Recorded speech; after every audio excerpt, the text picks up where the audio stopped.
அம்மா தான் ரொம்ப கஷ்டப்பட்டு வளர்த்தாங்க. ஸோ ஃபுல் அண்ட் ஃபுல்லாக அம்மா தான். ஸோ அவங்க வந்து நான் ரொம்ப கஷ்டப்படும் போதெல்லாம் கூட இருந்தாங்க. இப்போ கொஞ்சம் நல்லா வளர்ந்து வரும்போது அம்மா இல்லைன்றது ரொம்ப வருத்தம்.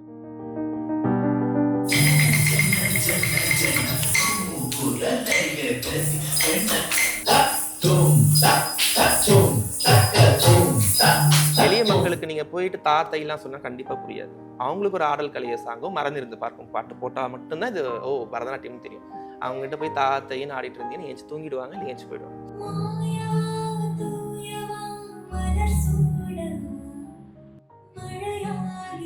கோவிலில் நான் கிளாஸ் எடுக்கும்போது வந்து சீரியஸாகவே சொல்கிறேன். இப்போ இருக்காங்க அந்த ஸ்டூடெண்ட்ஸ்லாம் நம்பி எந்த குழந்தையும் சேர்க்கல. ஆம்பளைங்கிட்ட என் பொண்ணு குழந்தைய அனுப்ப மாட்டேன் அப்படின்னு சொன்ன பேரண்ட்ஸ் இருக்காங்க. எனக்கு என்ன கேட்குறேன்னா மேம், ஆக்சுவலாக வந்து லேடிஸ் மட்டும் தான் பரதநாட்டியம் கற்றுக்கணும் அப்படின்றீங்க. ஆக்சுவலாக பரதநாட்டியத்துக்கு குரு கடவுளே சிவன் தான். ஸோ அவர் ஒரு ஆண் தானே. ஸோ அப்பயே நீங்கள் அதை பிரித்து பார்க்குறாங்கன்றது எனக்கு சுத்தமாக புரிய மாட்டேங்குது. எனக்கு அது இன்னும் கஷ்டமாகவே இருக்குது. எனக்கு எங்கள் அம்மா வந்து ரொம்ப ப்ரிஷியஸ். ஸோ என்னோட ரோல் மாடல் அவங்க தான். அயன் லேடின்னு சொல்லலாம். ஸோ அந்த காலகட்டத்தில் இப்போ உங்களுக்கே தெரியும் ரொம்ப இப்போ இருக்கும்போது எங்கள் அம்மா சிங்கிள் மதராக சென்னையில் சர்வே பண்ணாங்கன்றது ரொம்ப கஷ்டம். இப்போ அவங்க இல்லைன்றது கொஞ்சம்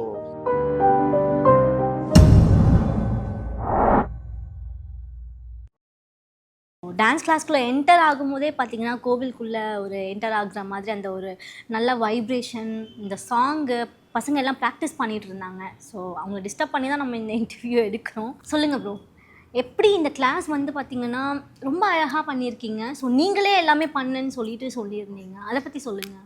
ஆக்சுவலாக கிளாஸ் ஃபஸ்ட்டு நான் வந்து குழந்தைங்க கிளாஸ் எடுத்துகிட்டு இருந்தது பார்த்தீங்கன்னா கோவிலில் தான் எடுத்துகிட்டு இருந்தேன். எங்கள் பக்கத்தில் நியர்பை சிவன் கோவில் இருக்குது. ஸோ அங்கே தான் ஃபஸ்ட்டு கிளாஸ் எடுத்துருந்தேன் இனிஷியலாக. ஸோ அதுக்கப்புறமா எனக்கு கிளாஸஸ்க்கான ஒரு ஸ்பேஸ் வேணுன்றக்காக இந்த இடத்த நான் சூஸ் பண்ணது. இது வந்து ஒரு எம்டி மாடி, ஃபுல்லாகவே வந்து மேலே பார்த்தீங்கன்னா ஷீட் தான். ஸோ இது எல்லாமே நான் ரெடி பண்ணது தான். அந்த பெயிண்டிங்லேருந்து, ஸோ அந்த தூணு, அந்த ஸ்வால் ஸ்டிக்கர்ஸு, ஸோ இந்த ஸ்டெப்ஸு, ஸோ இதெல்லாம் நானாக கஸ்டமைஸ் பண்ணது தான். அப்படி பார்த்து பண்ணது தான் இது எல்லாமே. ஸோ அதனால எனக்கு ட்ரெடிஷ்னல் லுக் ரொம்ப பிடிக்கும். ஸோ கலாஷேத்ரா ஸ்டைலு, அந்த ட்ரெடிஷ்னல் லுக் ரொம்ப பிடிக்கும், காரக்குடி ஸ்டைல். ஸோ அதனால அந்த அப்படியே வச்சுருக்காங்க. சூப்பர். பட் இந்த இடம் வந்து நீங்கள் ஏசியெல்லாம் போட்டிருக்கீங்க, கரண்ட் சார்ஜஸ், இது வந்து உங்களோட ஓன் பில்டிங் மாதிரிலாம் இல்லை ரெண்டட் மாதிரி தான். ஸோ நீங்கள் ஃபுல் அண்ட் ஃபுல் வந்து கிளாசிக்கலில் தான் இருக்கீங்க. ஸோ ஸ்டூடெண்ட்ஸ்க்கு கிளாஸ் எடுத்துகிட்டு இருக்கீங்க. இது உங்களுக்கு மெயின்டைன் பண்ணுறதுக்கான இதெல்லாம் எப்படி இருக்குது? ஆக்சுவலாக ஃபுல் டைம் நம்ம கிளாஸ் எடுக்கிறோம் அப்படின்னா கொஞ்சம் டஃப் தான், சரிங்களா? ஸோ சைட் பை சைடாக நீங்கள் இன்னொரு ஒர்க் பண்ணிட்டு இருந்தீங்கன்னா ஓகே. ஸோ நான் பார்த்தீங்கன்னா இப்போ சைட் பை சைடு வந்து கோவிலுங்களுக்கு அந்த அலங்காரம் பண்ணுவேன். ஸோ என்னோட பேஜஸ் பார்த்தீங்கன்னா தெரியும், நிறைய சுவாமிங்களுக்கு இந்த உற்சவம் அலங்காரம்னு சொல்லுவாங்க இல்லைங்களா? ஸோ அது அப்புறம் பெயிண்டிங்ஸ் பண்ணுறது, ஸோ இந்த மாதிரி பண்ணுறதால கொஞ்சம் எனக்கு பெயிண்டிங் வந்து பண்ணி அது ரொம்ப ரேராக. ஸோ கேட்பாங்க, கஸ்டமைஸ் பண்ணுவாங்க. ஸோ இந்த நலனியம்மாலாம் அவங்களுக்கு ஒரு பெயிண்டிங் கொடுத்துருந்தேன். ஸோ அப்போ அவங்க ரீல்ஸ் ஒன்று போட்டிருந்தாங்க. நார்மலாக அவங்களுக்கு கிஃப்ட் மாதிரி கொடுத்துருந்தேன். அவங்க ரீல்ஸ் போடும்போது கொஞ்சம் நல்லா ஃபேமஸ் ஆச்சு. அது மூலியமாக ஒரு 4-5 பேர் வந்து பெயிண்டிங்ஸ் கேட்டிருந்தாங்க. ஸோ அப்படி இம்ப்ரூவ் ஆனது தான். நீங்கள் இந்த சோர்ஸ் மட்டுமே வச்சு பண்ண முடியுமானா இப்போ இருக்க காலகட்டத்துக்கு கொஞ்சம் என்ன பொறுத்தவரைக்கும் கொஞ்சம் கஷ்டம் தான். ஸ்டூடெண்ட்ஸ் வந்து பார்த்தீங்கன்னா என்ன வயசுலேருந்து நீங்கள் சொல்லி கொடுக்குறீங்க? 3 இயர்ஸ்லேருந்து இருக்காங்க. ஆக்சுவலாக எலிஜிபிலிட்டி பார்த்தீங்கன்னா 4 இயர்ஸ். ஆனால் இங்கே 3 இயர்ஸ் குழந்தைங்களே இருக்காங்க. ஸோ அவங்க பேரண்ட்ஸ் என்ன பண்ணுவாங்க, இப்போவே கொண்டு வந்து விட்டுட்டு கொஞ்சம் கொஞ்சமாக குழந்தைங்களை பழகுங்க. ஏன்னா ஃபோன்ஸில் ரொம்ப அடிக்ட் ஆகிறாங்க குழந்தைங்க. ஸோ அதனால இப்படி வந்தால் கொஞ்சம் டைவர்ட் ஆவாங்க அப்படின்றதால சேர்த்து விடுறாங்க. எலிஜிபிலிட்டி வைஸ் பார்த்தீங்கன்னா 4 இயர்ஸ் ஆர் 4 இயர்ஸ்லேருந்து என்ன ஏஜ் வரைக்கும் தாராளமாக மேரேஜ் ஆனதுவங்க ஒர்க் பண்ணுறவங்க எல்லாருமே வந்து ஆடிட்டு இருக்காங்க. ஆக்சுவலாக என் கிளாஸில் பார்த்தீங்கன்னா அம்மாவும் பொண்ணும் ஒரே கிளாஸில் ஆடிட்டு இருந்தாங்க. ஸோ இப்போ அவங்க முடிச்சுட்டு போயிட்டாங்க, சலங்க பூஜை முடிச்சுட்டு. அவங்க பொண்ணு இந்த பக்கம் ஆடுவாங்க, பின்னாடி அவங்க அம்மா ஆடுவாங்க. ஸோ அப்படியும் ஆடுறவங்க இருக்காங்க. ஸோ அது அவங்களோட இன்ட்ரெஸ்ட் தான். நீங்கள் வந்து டான்ஸ் பற்றி நிறைய பேசிட்டீங்க. பட் இதுக்கெல்லாம் காரணமான உங்கள் ஃபேமிலி, நீங்கள் சொல்லியிருந்தீங்க முன்னாடி இன்டர்வியூவில், அம்மா அப்பா நான் ஃபஸ்ட்டு வந்து இந்த டான்ஸ் கற்றுக்க போகிறேன், கிளாசிக்கல் டான்ஸ் வந்து நான் போக போகிறேன் அப்படின்னு சொல்லும்போது வீட்டில் வந்து என்னை அவ்வளோலாம் அப்போஸ் பண்ணலை, எனக்கு ஓகே தான் சொன்னாங்க அப்படின்னு. ஸோ உங்கள் ஃபேமிலி பற்றி சொல்லுங்கள். அம்மா அப்பா வளர்ந்த விதம். ஆக்சுவலாக அம்மா சிங்கிள் மதர் தான். அப்பா சின்னதுலேயே வந்து செகண்ட் ஒய்ஃப் மேரேஜ் பண்ணிட்டு போயிட்டாரு. நாங்கள் 4 பேர், அக்கா 3 பேர், நான் ஒருத்தன், நான் தான் லாஸ்ட் பையன். அம்மா தான் ரொம்ப கஷ்டப்பட்டு வளர்த்தாங்க. ஸோ ஃபுல் அண்ட் ஃபுல்லாக அம்மா தான். ஸோ அவங்க வந்து நான் ரொம்ப கஷ்டப்படும் போதெல்லாம் கூட இருந்தாங்க. இப்போ கொஞ்சம் நல்லா வளர்ந்து வரும்போது அம்மா இல்லைன்றது ரொம்ப வருத்தமாக இருக்குது. அவங்க தான் எனக்கு ஃபுல்லாகவே பேஸ். ஸோ எல்லாருக்குமே அம்மாவை பிடிக்கும் ஆஃப்கோர்ஸ், இல்லைங்களா? அம்மா எல்லாம் யாருமே இல்லை. எனக்கு எங்கள் அம்மா வந்து ரொம்ப ப்ரிஷியஸ். ஸோ என்னோட ரோல் மாடல் அவங்க தான். அயன் லேடின்னு சொல்லலாம். ஸோ அந்த காலகட்டத்தில் இப்போ உங்களுக்கே தெரியும் ரொம்ப அப்போ இருக்கும்போது எங்கள் அம்மா சிங்கிள் மதராக சென்னையில் சர்வே பண்ணாங்கன்றது ரொம்ப கஷ்டம். இப்போ அவங்க இல்லைன்றது கொஞ்சம் அது கொஞ்சம் கஷ்டமாக இருக்குது. ஆமாம், அவங்க கஷ்டப்படும்போது கூட இருந்தாங்க. அம்மாவுக்கு ஆக்சுவலாக கொஞ்சம் ஹெல்த் இஷ்யூவால தான் இறந்தாங்க.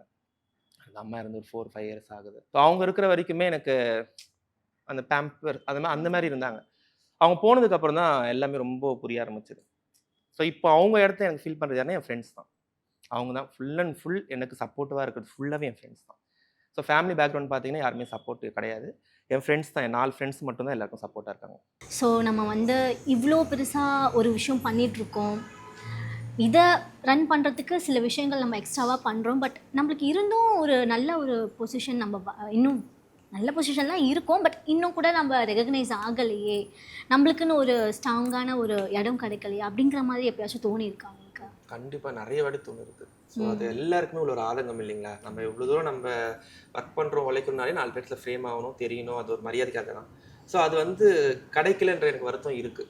ஸோ அது வந்து கரெக்டான இடத்துல இன்னும் போய் ரீச் ஆகலை. அதுக்காக இன்னும் முயற்சிகள் எடுக்கணும், ஓடணும். ஆனால் இன்னும் நிறைய இடத்துல அந்த ரிஜெக்ஷன் இன்னும் இருக்குது.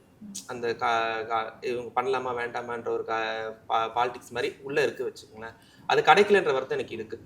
ஸோ அது நான் அனுபவிச்ச கஷ்டம் வந்து என் குழந்தைங்க அனுபவிக்கக்கூடாதுன்றதுக்காக நான் இப்போ என்ன பண்ணுவேன்னா, மோஸ்ட்லி எல்லா பெரிய பெரிய கோவில்லையுமே முடிஞ்ச அளவுக்கு புஷ் பண்ணி என் குழந்தைங்களை ஆட வச்சிருவேன். அது மதுரை மீனாட்சி அம்மன் கோயிலாக இருக்கட்டும், அறுபதாவது தரிசனம், அந்த பெரிய பெரிய கோவில் எல்லா கோவில்லையும் சொல்கிறேன், ஸ்ரீரங்கம் அங்கே இங்கே எல்லா இடத்துலையுமே முடிஞ்ச அளவுக்கு புஷ் பண்ணி என் குழந்தைங்களை ஆட வச்சிருவேன். ஏன்னா எனக்கு இது கிடைக்கல. நான் கற்றுக்கும் போது அதெல்லாம் ரொம்ப கஷ்டம். இந்த ஆளுங்க மட்டும்தான் கோவில் ஆடணுன்ற ஒரு மேனிட்டர்லாம் இருந்தது. இப்போ அது கொஞ்சம் கொஞ்சமாக மாறுறதால எனக்கு கிடைக்காத ரெகக்னேஷன் என் குழந்தைங்களுக்கு கிடைக்கணும் அப்படின்றது ரொம்பவே அதில் ஒரு அடமெண்ட்டாகவே இருக்கேன். கிடைக்கணும். இப்போ நீங்கள் சொல்லியிருந்தீங்க இந்த ஆண்கள் சைடில் வந்து இந்த கிளாசிக்கல் வந்து அவ்வளோவா அந்த அப்ரோச் நடக்க மாட்டேங்குது, அவங்க பயப்படுறாங்க சில நேரத்தில் அப்படிங்கிற மாதிரிலாம் சொல்லியிருந்தேன். அதை பற்றி சொல்லுங்கள். எனக்கு என்ன கேட்குறேன்னா மேம், ஆக்சுவலாக வந்து லேடிஸ் மட்டும் தான் பரதநாட்டியம் கற்றுக்கணும் அப்படின்றீங்க. ஆக்சுவலாக பரதநாட்டியத்துக்கு குரு கடவுளே சிவன் தான். ஸோ அவர் ஒரு ஆண் தானே. ஸோ அப்பயே நீங்கள் அதை பிரித்து பார்க்குறாங்கன்றது எனக்கு சுத்தமாக புரிய மாட்டேங்குது. எனக்கு அது இன்னும் கஷ்டமாகவே இருக்குது. ஆண் கலைஞர்கள், அதான் ஆண்கள் வந்து பரதநாட்டியம் கற்றுக்கிட்டா வந்து இந்த மாதிரி பெண் தன்மையை மாறிடுவாங்க அப்படின்றாங்க. ஸோ அப்போ நீங்கள் ஆடுற அந்த கலைக்கான கடவுளே சிவன் தானே. அப்போ சிவன் வந்து ஒரு பொம்பளையா? எனக்கு இந்த கேள்வி நான் அவங்ககிட்ட கேட்கணும்னு நினைக்கிறேன். இப்போ அந்த கேள்வி என்கிட்ட கேட்குறாங்கன்னா நான் அவங்ககிட்ட கேட்பேன். எனக்கு என்ன கேள்வி, சிவன் அப்போ திருநங்கையா இல்லை அவர் என்ன ஒரு பொண்ணா? இல்லை அவர் ஒரு ஆண் தானே. அவர் தானே பரதத்துக்கே கடவுள். ஸோ அப்போ நீங்கள் ஏன் ஆண் கலைஞர்களை சேர்த்து விட மாட்டேங்கிறீங்க? இந்த எண்ணம் மாறணும். மாறினா நல்லா இருக்கும். ஏன்னா எத்தனையோ ஆண் கலைஞர் இருக்காங்க. என் குரூப்லேயே ஒரு 20-25 பேர் இருக்கும். ஸோ எல்லாம் மேரேஜ் ஆகி வெல் செட்டில்ட் ஆகி அவங்க வேலை கரெக்டாக தான் இருக்காங்க. தவிர இது மாறிடுவாங்களா அப்படின்னு சொன்னால் கண்டிப்பாக அது வந்து ஒரு பெரிய ஒரு முட்டாள்தனம். அப்படி யோசிக்கிறவங்க கண்டிப்பாக வந்து அவங்க வந்து இன்னும் பின்னோக்கி இருக்காங்கன்னு நான் சொல்லுவேன். அவங்களாம் வந்து இன்னும் முற்போக்கு அதெல்லாம் கிடையாது அப்படின்னு நான் சொல்லுவேன். ஓகே, இந்த டான்ஸ் கிளாஸ் வந்து நம்ம ஸ்டார்ட் பண்ணணும் அப்படின்னு ஸ்டார்டிங்கில் ஒரு ஐடியா ஒன்று வரும் இல்லையா? அப்போ வந்து எப்படி நீங்கள் வந்து ஸ்டூடெண்ட்ஸ் வந்து இந்த மாதிரி இப்போது 70 பேர் இருக்காங்க, அப்போ ஒருத்தர் 2 பேரை வந்து நம்பி சேர்க்கறதே வந்து ஒரு இதுவாக இருக்கும். என்ன மாதிரி நீங்கள் அப்ரோச் பண்ணிடுவீங்க? ஆக்சுவலாக பார்த்தீங்கன்னா கோவிலில் நான் கிளாஸ் எடுக்கும்போது வந்து சீரியஸாகவே சொல்கிறேன், இப்போ இருக்காங்க அந்த ஸ்டூடெண்ட்ஸ்லாம் நம்பி எந்த குழந்தையும் சேர்க்கல. சீரியஸாகவே டு பி ஃப்ராங்க்கு, ஒரு ஆம்பளைங்கிட்ட என் பொண்ணு குழந்தைய அனுப்ப மாட்டேன் அப்படின்னு சொன்ன பேரண்ட்ஸ் இருக்காங்க. நான்லாம் அனுப்ப மாட்டேன். அப்படியே எடுத்தாலுமே நீங்கள் வந்து இந்த 4 செவத்துக்குள்ளே எடுக்கக்கூடாது. ஓப்பன் பிளேஸில் இந்த கோவில் எடுக்கிறீங்களா அவ்வளோதான். வெளியே ப்ரோக்ராமில் என் பொண்ணை கூட்டு போகக்கூடாது. இங்கே நிறுத்திக்கிங்க அவ்வளோதான். நான் வெளியூரில் என் பொண்ணு அனுப்ப மாட்டேன். இந்த மாதிரி நிறைய கண்டிஷன்ஸ் போட்டாங்க. ஸோ அப்போ வந்து என்கிட்ட ப்ரூவ் பண்ணுறதுக்கான விஷயம் எதுவும் இல்லைன்றதால சைலண்ட்டாக ஓகேக்கா ஃபைன்க்கா அப்படின்னு தான் ஆரம்பிச்சு தான். நான் ஸ்டார்டிங்கில் ஆரம்பிக்குமே ஒரு 5 பேர் தான் இருந்தாங்க. 5 பேர் தான் அந்த கோவிலில் இருந்தாங்க. ஜஸ்ட் ஒரு 3/4 மணி நேரம் கிளாஸ் எடுப்போம். ஸோ கொரோனா அப்போ வந்து தலைவராக ஒரு டைம். ஸோ ஆன்லைன் கிளாஸ்லேருந்து ஃபிசிக்கலாக கிளாஸ் போகும்போது கொரோனா கொஞ்சம் கொஞ்சமாக அப்படி ரிலீஸ் ஆகுது. அப்போ 5 பேர் தான் இருக்காங்க. அந்த 5 பேருமே வந்து பார்த்தீங்கன்னா பேரண்ட்ஸ் எல்லாருக்கும் ஒரு பயம் இருக்கும். முன்ன பின்னாடி தெரியாத ஒரு பையன் வந்து கூப்பிட்டுக்குள்ள ப்ரோக்ராம் போகிறான், முன்ன பின்னாடி கண்டிப்பாக அவங்க பேரண்ட்ஸ் கேட்க தான் செய்வாங்க. அப்படி தான் இருந்தது. ஆனால் இப்போ அப்படி கிடையாது. இப்போ 70 பேருமே நான் டே அண்ட் நைட் ஆட வச்சாலும் சரி, எந்த ஊருக்கு போனாலும் சரி, என் பேரண்ட்ஸ் என்ன ஒரு கேள்வியும் கேட்க மாட்டாங்க.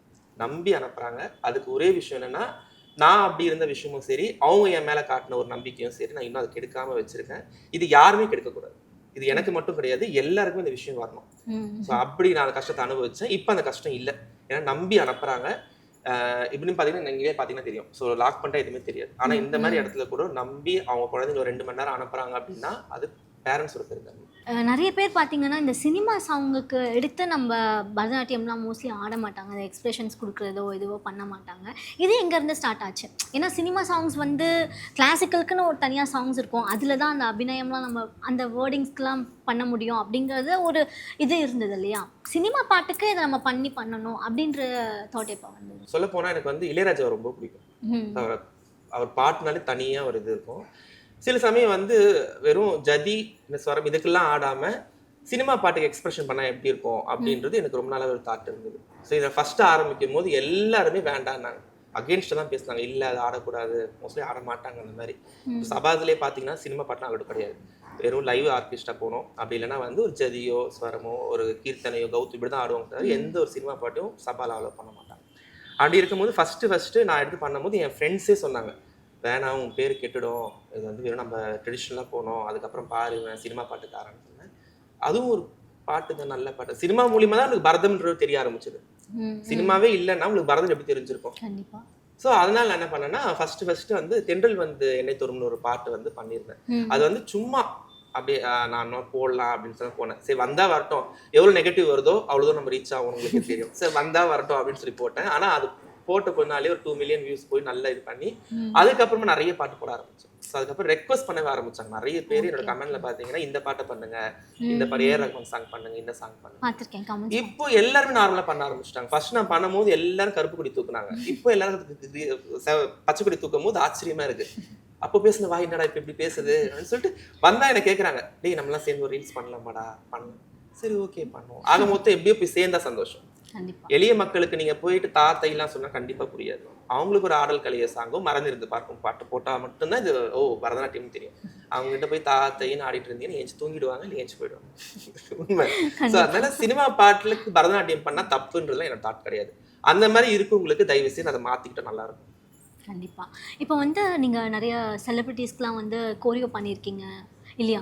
அந்த மாதிரி எங்கனால எங்களுக்கு கோரியோ பண்ணது மறக்கவே முடியாது அப்படின்னு உங்களுக்கு தோன்ற ஒரு நபர், ஒருத்தரோ 2 பேரோ அந்த மாதிரி? பிரியதர்ஷினி. ஆமா, அவங்க வந்து ஆக்சுவலா அவங்களோட ஏஜுக்கு நம்ம அவங்களுக்கு கொரியோ பண்றதுல பெரிய விஷயம். ஆனா நம்ம இவ்வளவு சின்ன பையன்ல கொரியோ பண்றான்ற ஒரு எந்த ஒரு விஷயமும் இல்லாம இறங்கி அவங்களே கிளாஸ்க்கு வந்தாங்க. ஸோ ஸ்டூடெண்ட்ஸ்லாம் இங்கே தான் நான் கூட்டு வர முடியாதுக்கா அப்படின்னு சொல்லிட்டு நாங்கள் ஆக்சுவலா புதுயுகம் இல்லையா, புதுயுகம்ல வந்து ஒரு ஆசிரியர் விருது கொடுத்துருந்தாங்க. அப்போ வந்து எனக்கு தான் அது கிடைச்சோடனே யார் அந்த டான்சர்ஸ் கேட்டோன்னே ஹரிப்ரியா வந்து ரொம்ப நல்லா பேசுறாங்க, அவங்க நியர் பை தான் வீடு. ஆனா பிரியதர்ஷினி அக்கா கிளாஸுக்கு வந்து கிட்டத்தட்ட ஒரு 11:30 வரைக்கும் இருப்பாங்க. ஷூட்டிங் முடிச்சுட்டு கையோட ஆண்டிவே கார்லேயே ட்ரெஸ்ஸை மாத்திட்டு ஃப்ரெஷ்அப் ஆகிட்டு வந்துட்டு விடிய ஆடிட்டு அவங்களாம் பார்க்கும்போது அப்பா இப்படிதான் இருக்கணும் அப்படின்ற ஒரு விஷயம் இருக்குங்களா. அதனால பிரியதர்ஷினிக்கா மறக்க மாட்டேன். நிறைய கரெக்ஷன்ஸ் சொல்லுவாங்க, இப்படி மாத்திக்கூடா, காலத்துக்கு ஏற்ற மாதிரி மாத்திக்கலாம், ஸோ இந்த ஃபார்மேஷன் கொண்டு வரலாம் அப்படின்ற. அவங்க கிட்ட வந்து சின்ன பையன் நம்ம சொல்லி கொடுக்குறான் பாருன்ற ஒரு விஷயமே இருக்காது. கலை எங்க இருந்தாலும் அது மதிக்க கத்துக்கணும் அப்படின்றது நான் அக்கா கிட்ட பார்த்துருக்கேன்.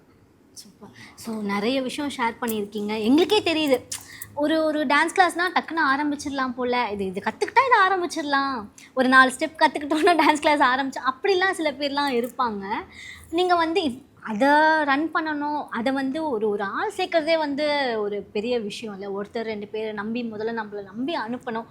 ஒரு ஃபீமேல் டான்ஸராக இருந்தால் அது யோசிக்க மாட்டாங்க. பட் மேல் டான்ஸர் அப்படின்னும் போது கண்டிப்பாக அந்த ஒரு யோசனை இருக்கும். ஸோ அவ்வளோ வந்து நீங்கள் கஷ்டப்பட்டிருக்கீங்க, அவ்வளோ ஒரு முயற்சி எடுத்துருக்கீங்க, நிறைய விஷயம் ஷேர் பண்ணியிருக்கீங்க. ஸோ ரொம்ப தேங்க்ஸ். எனக்கும் ரொம்ப ரொம்ப நன்றி ப்ரோவோக் சேனலுக்கு. ஸோ இந்த மாதிரி நான் ப்ரோவோக் சேனல் பார்த்த வரைக்கும் நிறைய பேர் வந்து பார்த்தீங்கன்னா செலிபிரிட்டிஸ், லாஸ்ட் டைம் அனிருத்தோட இது கூட பார்த்துருந்தேன். ஸோ அந்த மாதிரி இடத்துல எனக்கு ஒரு சான்ஸ் கொடுத்து என்ன விஷயத்தை பற்றி கேட்டிருக்கீங்க அப்படின்னு ரொம்ப சந்தோஷமா இருக்குது. ஸோ அதுக்கு சேனலுக்கு ரொம்ப ரொம்ப அதாவது எங்கள் சேனல் வந்து பார்த்திங்கன்னா திறமைக்கு வந்து எப்போவுமே ஒரு வாய்ப்பு கொடுக்கும், அந்த மாதிரி தான் ஒரு இது. ஸோ உங்களோட திறமையை நாங்கள் எனக்கு வெளியே கொண்டு வந்திருக்கோம். கண்டிப்பாக மற்றவங்களும் வந்து இதை பார்த்துட்டு உங்களுக்கு என்ன மாதிரியான ஒரு வாய்ப்புகள் கொடுக்கணுமோ அதுவும் கிடைக்கும். ஸோ அப்படி கிடைக்கணும் அப்படிங்கிறது எங்கள் சார்பிலேருந்து நாங்கள் ரொம்ப நன்றி. ஸோ டீம் எல்லாருக்குமே நன்றி. ஸோ எல்லா டீம் கேமராமேன் அவங்க எல்லாருக்குமே எல்லா ஃப்ரெண்ட்ஸுமே ரொம்ப நன்றி. கரெக்டாக இது பண்ணதுக்கு ரொம்ப தேங்க்ஸ். Thank you sir.